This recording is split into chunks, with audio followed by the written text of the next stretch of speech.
नमस्कार. आम्रपाली न्यूज चॅनलच्या बातमीपत्रात आपल्या सर्वांचं मनपूर्वक स्वागत.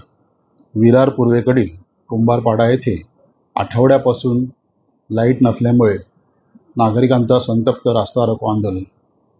विरार पूर्वेकडील कुंभारपाडा परिसरात मोठ्या प्रमाणात चाळीत लोक राहतात. त्या परिसरात गेल्या आठवड्यापासून लाईट नसल्यामुळे नागरिकांचे हाल होत आहेत.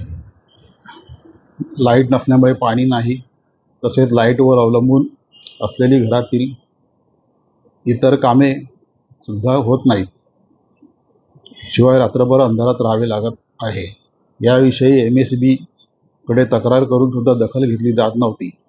शेवटी नागरिकांचा संताप अनावर झाला व त्याचे रूपांतर रास्ता रोको आंदोलनात झाले. या आंदोलनात मोठ्या संख्येत परिसरातील महिला व नागरिक सहभागी झाले होते. रस्त्यावर दगड टाकून रस्ता अडवून धरण्यात आला.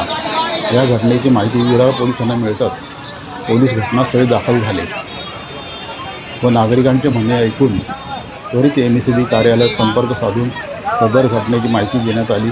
त्यानंतर MSEB कार्यालयाकडून लगेच कर्मचारी पाठवून लाईटच्या ट्रान्सफॉर्मरमधील तांत्रिक बिघाड दुरुस्त करण्यात आला. हे रास्ता रोको आंदोलन सुमारे 2 तास चालले. या आंदोलनामुळे वाहतुकीवर मोठा परिणाम झाला. रस्त्यावर मोठ्या प्रमाणात वाहतूक कोंडी, वाहन चालकांना अडकून राहावे लागले. MSEBच्या कारभारावर सर्वच नागरिकांकडून संताप व्यक्त करण्यात आला. वारंवार खंडित होणारा वीज पुरवठा यामुळे नागरिकांना मनस्ताप सहन करावा लागत आहे. विरार पोलिसांच्या मध्यस्थीमुळे सदर आंदोलन स्थगित करण्यात आले. MSEBने नागरिकांना चांगल्या पद्धतीची सेवा पुरवणे आवश्यक आहे. विरार पूर्वेकडील चंदनसर रोड परिसरात सुद्धा वारंवार विद्युत पुरवठा खंडित होत आहे. नागरिकांना अंधारात राहावे लागत आहे. MSEBने आपली कार्यपद्धतीत सुधारणा करणे गरजेचे आहे, अन्यथा नागरिकांच्या रोषाला सामोरे जावे लागेल.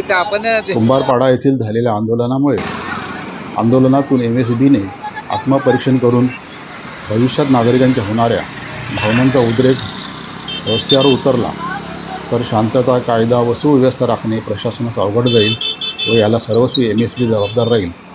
या बातमीचा आढावा घेतला आहे आमचे प्रतिनिधी हरिचंद्र गायकवाड.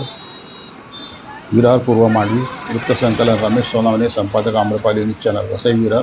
चॅनलला लाईक व शेअर करायला विसरू नका. धन्यवाद.